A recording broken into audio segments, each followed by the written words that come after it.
Hey everybody, I'm back one more time here with another demo how-to for how I go about playing James McMurtry's great song Childish Things, which was the title track off of one of his mid-2000s albums. This is a song that James played often during this pandemic live streams a couple of years ago, and that's where I learned how to play it, and so my version is based very much on how he played it during those. Let's start with some of the basics here. The tuning that James typically plays this song in is double drop D with the capo in the second position. And as I normally do when I do these things, I'm going to dispense with saying what the notes really are with the capo in this position and just pretend it's not there and think about it in double drop D. So this is, you would first tune the guitar D, A, D, G, B, E, and then put the capo on the second position. Everything comes up one step. But we're just going to pretend it's not there just for the sake of discussion to save confusion. Now let's next talk about the shapes that James uses in this song, in this configuration. First, we're going to start with the home D position here. Most of the time in this song, you probably want to play it with your first and second fingers. That's first finger, second position, second fret of the third string, second finger, third fret of the second string. Got all that? Another common shape we'll use here is a G chord, which you can do a couple of ways. You can either do it with both of these fingers, second and third on the fifth position of the lowest two strings, or you can also get away with it with just that one and kind of deaden this string with the flesh of your tip of your finger. Next is an A shape. A couple of ways you can do this here. One is second and third fingers like so. Gives you a lot of that nice jangle if you need it. Or you can also just bar that first finger across all four frets, all four lowest strings on the second fret. And because of the way it's tuned, that's a perfectly nice chord just like that.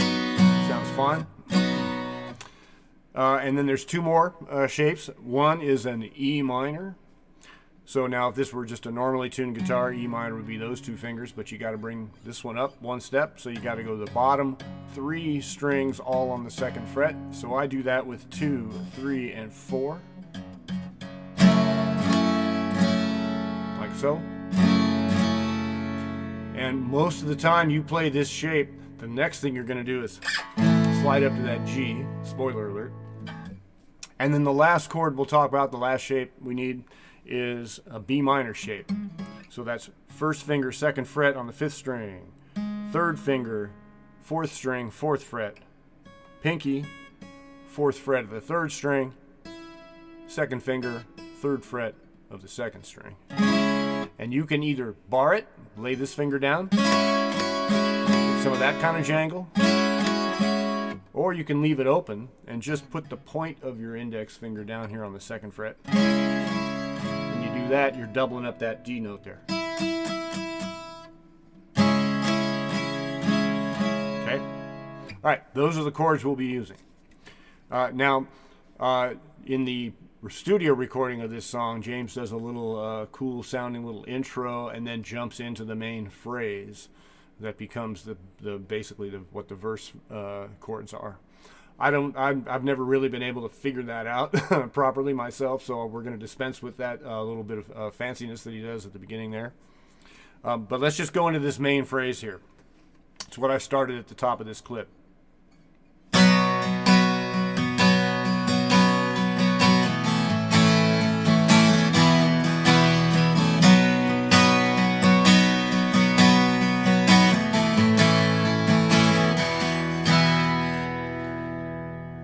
All right, that's the main thing that he does as the heart of each verse. Now, you'll see I started it with the two fingers here, this A shape with the second and third, like so. And let's talk about the right hand here for a sec, because this is strummed a little bit differently from a lot of the things that I do anyway when I'm playing James's songs, and it has a fair amount to do with how the song drives and how the feel that it kind of gets across. So let's look at that. Start with a downswing, downstroke, but then I'm coming up for the next couple. So it's like this: down, up, up.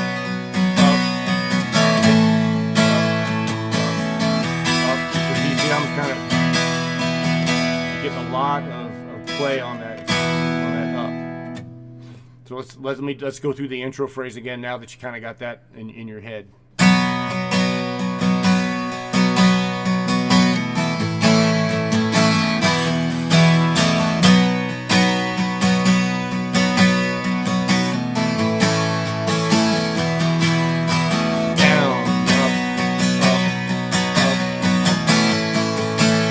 What I do there is I'm kind of coming up and then hammering with that second finger.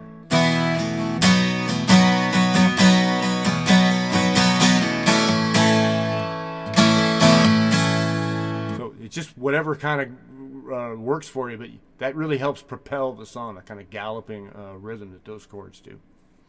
Okay. Let's see here. We've talked about that intro phrase. I'll now go through a verse front to back. The verse consists of that riff doing the main, the lines of the song, and then a kind of a refrain at the end of each verse. I put away a childless thing, or I'll put away, I put away, I've put away, changing tense from future, present to past as he goes through, as the character is getting older. Genius. Okay, let's do this.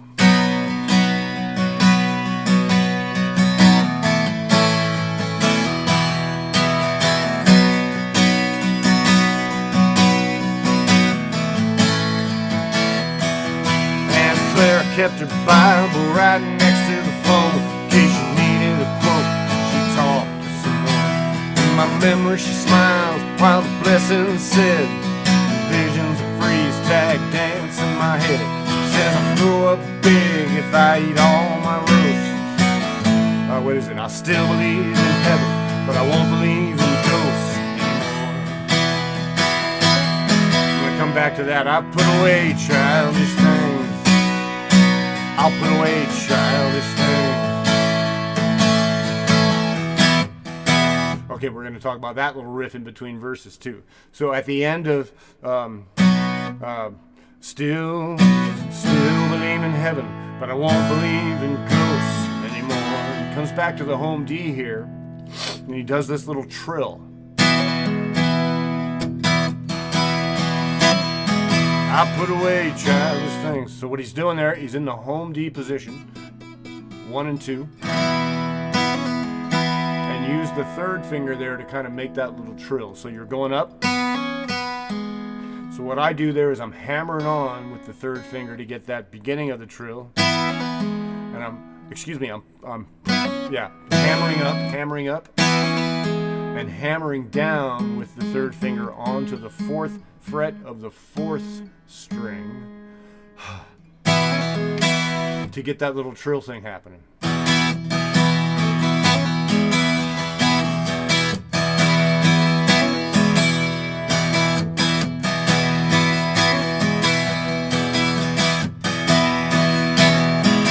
So that's a good thing to learn there because he uses it right there in the verse, and that's the phrase that's in between each verse. You probably recognize it. I put away childish things, A. I put away childish things, G. And into that.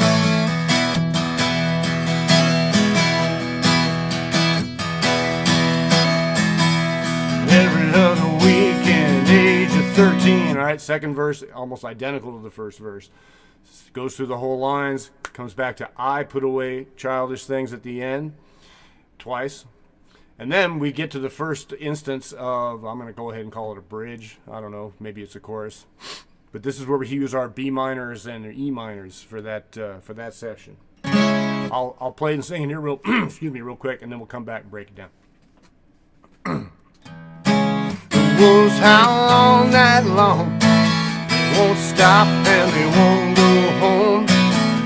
Beneath my window they run. Probably it'll be alright If I keep it all locked up tight and wait till daylight comes. Okay, now we start out with that thing in the B minor shape. The wolves howl to the G all night long. Home D. They won't stop to the A, and they won't go home. Repeat that cycle. Beneath my G window, they D. Let's look at that. You're starting from the home D. You're going to use that trill thing we've been doing down here. So you're starting D, walk down. The third finger on the fourth fret, and end on that A.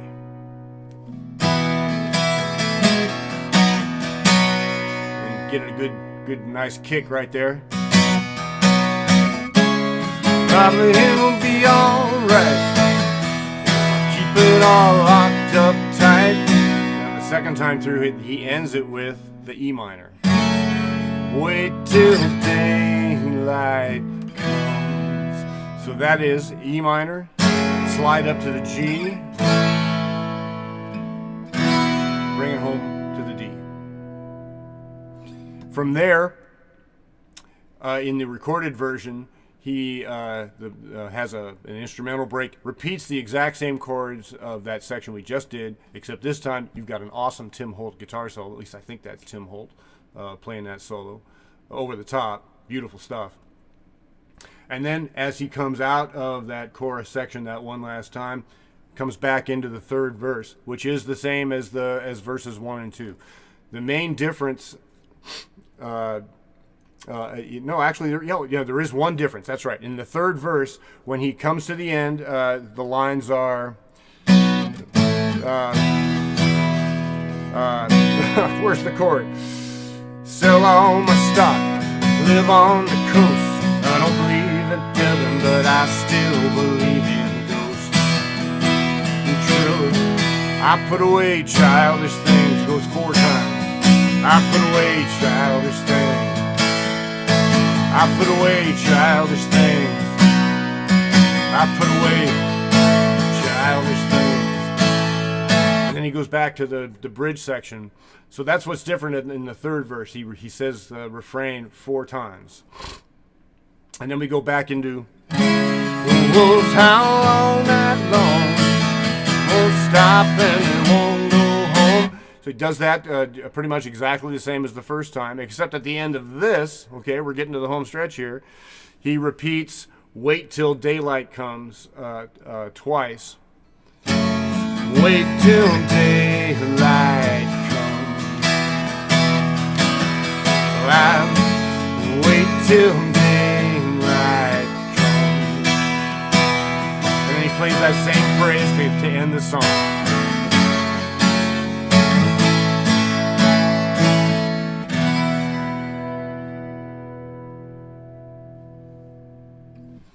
So there we have it. That's how those pieces fit together. As a quick recap, we have the intro phrase, which forms the heart of the verse structure. We go from, we have 3 verses, each of which is played just about the same, with the exception of James repeating that refrain 4 times instead of 2 at the end of the last verse. There's that chorus bridge section that starts out in B minor, the wolves howl, and ending on that E minor that slides up into G, and that forms the phrase that you end the song with. So as always, I hope this has been helpful to anyone trying to learn the song. Any questions, comments, please. I love getting feedback here on the channel, and I really enjoy the requests I get for doing some of these. So please bring it on. Thank you very much for watching. I know this one got to be about 14 minutes long, almost 15 minutes, but I'm hopeful it did the trick for you if you want to learn how to play this tune. So thanks very much, everybody. See you next time.